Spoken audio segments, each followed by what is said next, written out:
This would be Chapter 1, Bran, Raisin Bran. The morning had dawned clear and cold, with a crispness that hinted at the end of summer. They set forth at daybreak to see a man beheaded, 20 in all, and Bran rode among them, nervous with excitement. This was the first time he had been deemed old enough to go with his lord father and his brothers to see the king's justice done. It was the 9th year of summer, and the 7th of Bran's life. The man had been taken outside a small holdfast in the hills. Robb thought he was a wildling, his sword sworn to Mance Rayder, the king beyond the wall. It made Bran's skin prickle to think of it. He remembered the hard tales old Nan told them.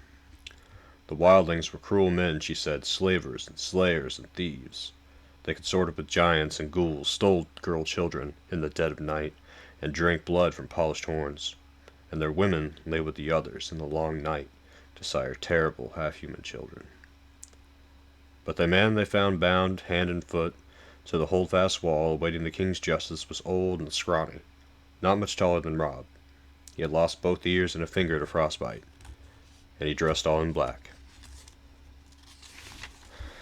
The same as the brother of the Night's Watch, except that his furs were ragged and greasy. The breath of a man and horse mingled, streaming in the cold morning air as his lord father and the man cut down from the wall and dragged before him. Robb and John sat tall and still on their horses, with Bran between them on his pony, trying to seem older than 7, trying to pretend that he'd seen all this before. A faint wind blew through the holdfast gate. Over their heads flapped the banner of the Starks of Winterfell, a gray direwolf racing across an icy white field. Bran's father sat solemnly on his horse, long brown hair stirring in the wind. His closely trimmed beard was shot with white, making him look older than his 35 years. He had a grim cast to his eyes. He had a grim cast to his gray eyes this day, and he seemed not at all the man who sit before the fire in the evening and talk softly of the age of heroes and the children of the forest. He had taken off father's face, Bran thought, and donned the face of Lord Stark of Winterfell. There were questions asked and answers given there in the chill of the morning, but afterward Bran could not recall much of what had been said. Finally his lord father gave a command, and 2 of his guardsmen dragged the ragged man to the ironwood stump in the center of the square. They forced his head down on the hard black wood. Lord Eddard Stark dismounted, and his ward Theon Greyjoy brought forth the sword Ice. That sword was called. It was as wide across as a man's hand, and taller even than Robb. The blade was Valyrian steel, spell-forged and dark as smoke. Nothing held an edge like Valyrian steel. His father peeled off his glove and handed them to Jory Castle, the captain of his household guard. He took hold of Ice with both hands and said, "In the name of Robert of the House of Baratheon, the first of his name, King of the Andals, and the Rhoynar, and the First Men, Lord of the 7 Kingdoms, and Protector of the Realm, by the word of Eddard of the House Stark, Lord of Winterfell, and Warden of the North, I do sentence you to die." He lifted the great sword high above his head. Bran's bastard brother Jon Snow moved closer. "Keep the pony well in hand," he whispered, "and don't look away. Father will know if you do." Bran kept his pony well in hand, and did not look away. His father took off the man's head with a single sure stroke. Blood sprayed out across the snow, as red as summer wine. One of the horses reared and had to be restrained to keep from bolting. Bran could not take his eyes off the blood. The snows around the stump drank it eagerly, reddening as he watched. The head bounced off a thick root and rolled.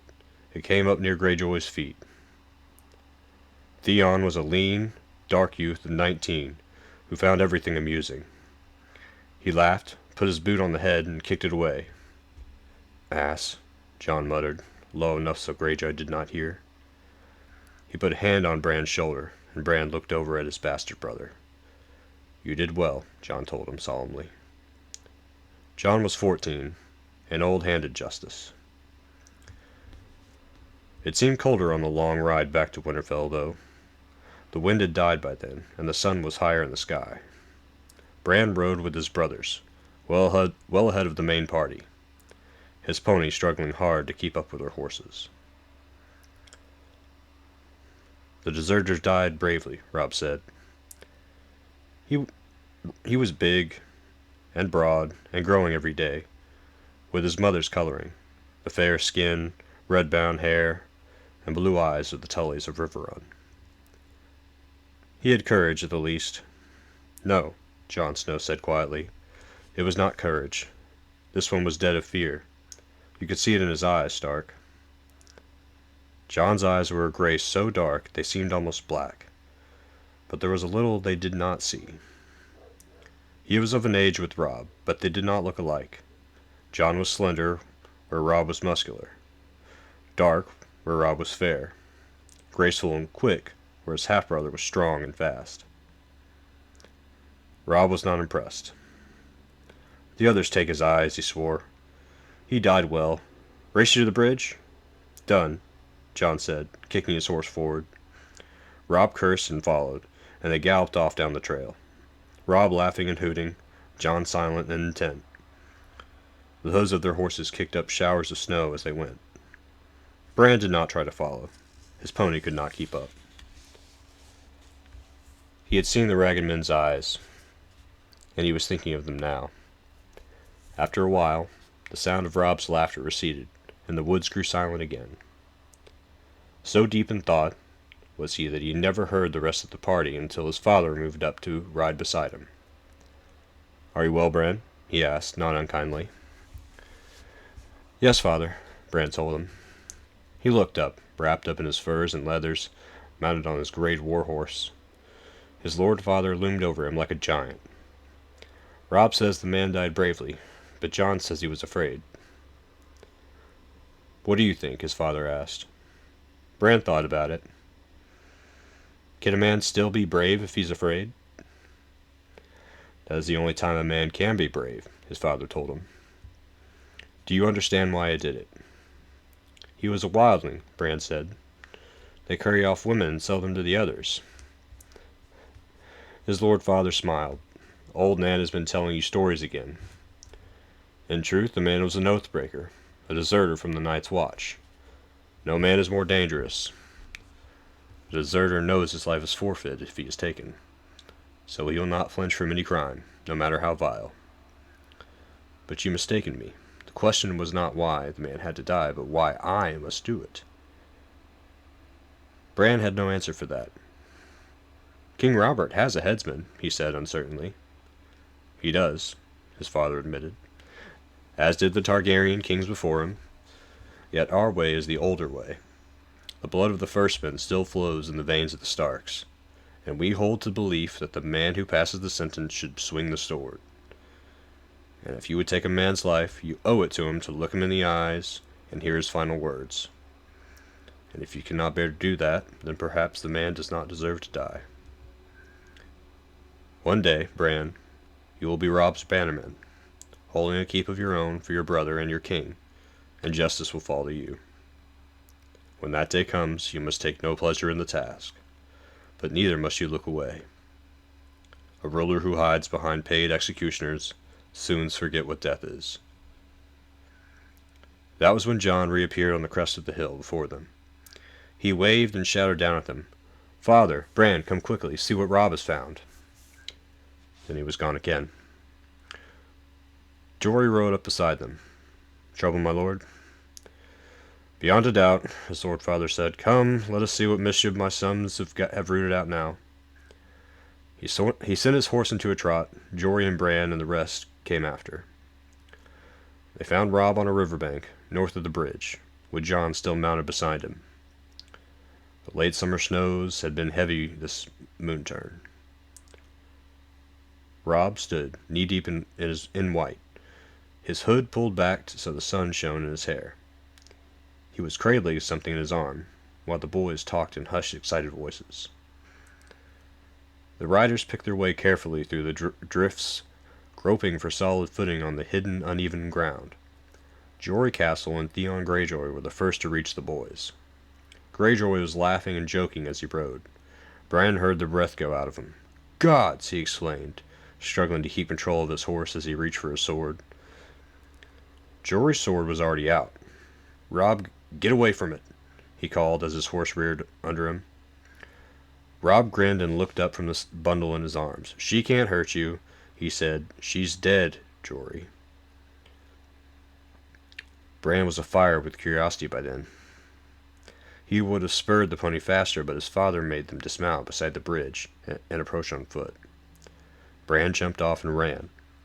By then, Jon, Jory, and Theon Greyjoy had all dismounted as well.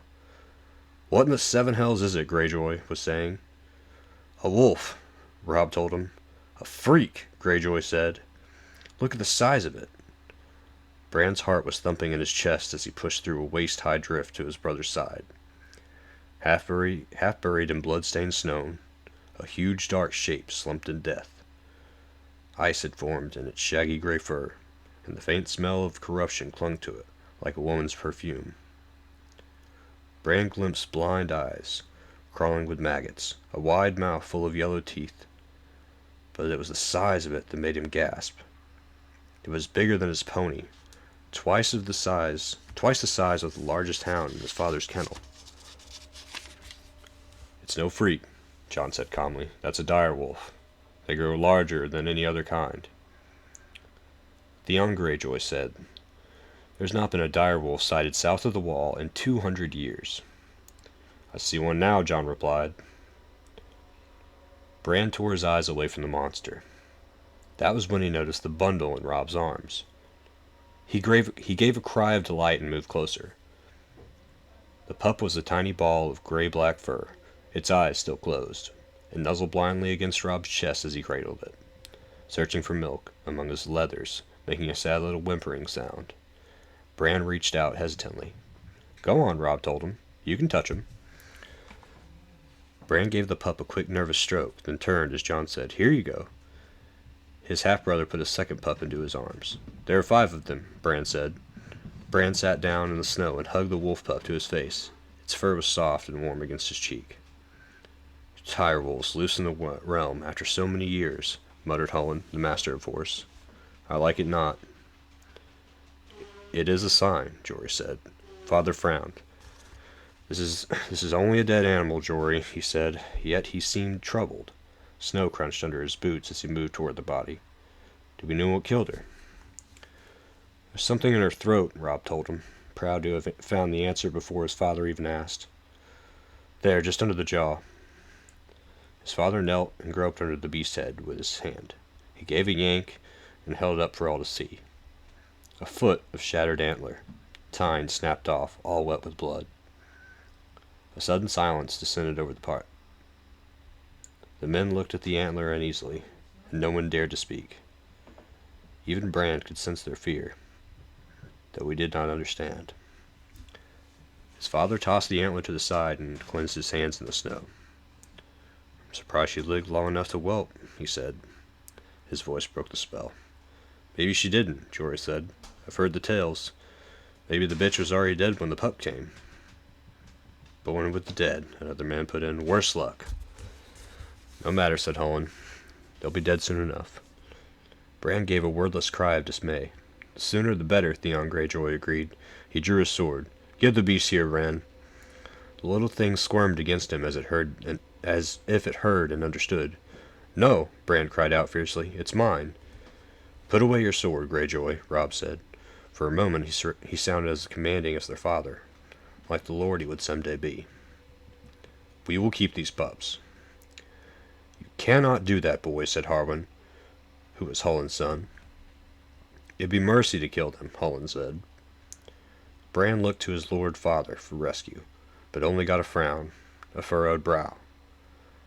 "Hullen speaks truly, son. Better a swift death than a hard one from cold and starvation." "No!" He could feel tears welling in his eyes, and he looked away.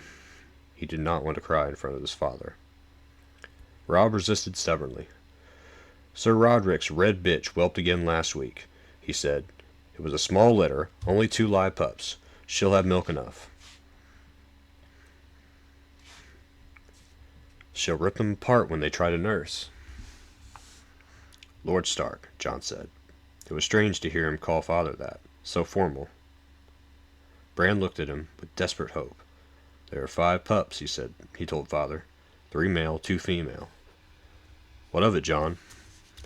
You have 5 true-born children, John said. 3 sons, 2 daughters. The dire wolf is the sigil of your house. Your children were meant to have these pups, my lord. Bran saw his father's face change, saw the other men exchange glances. He loved John with all his heart at the moment.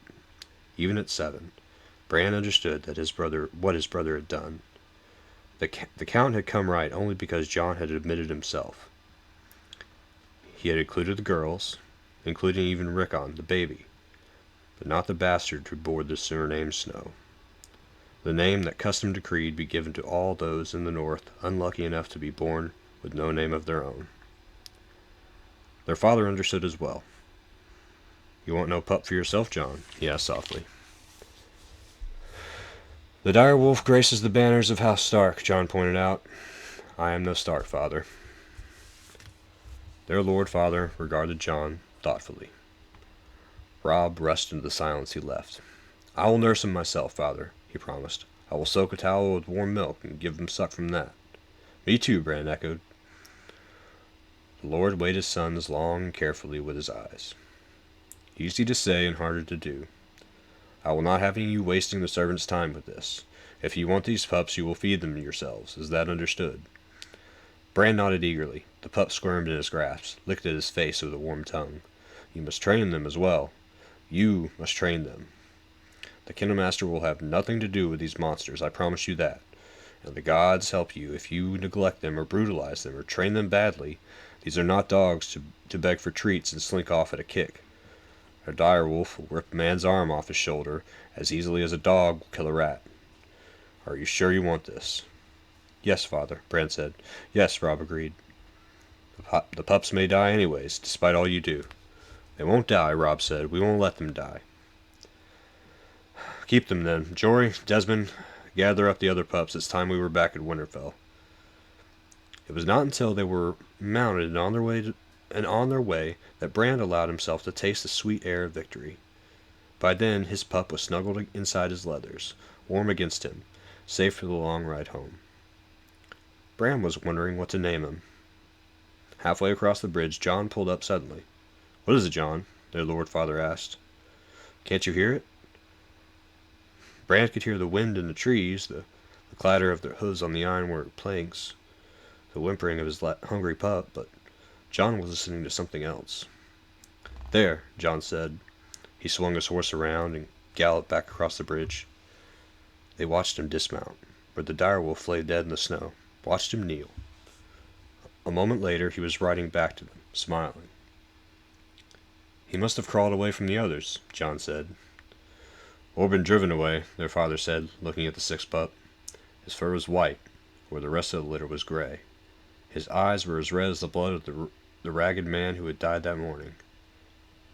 Bran thought it was curious that his pup alone would have opened his eyes while the others were still blind. An albino, Theon Greyjoy said with wry amusement. This one will die even faster than the others.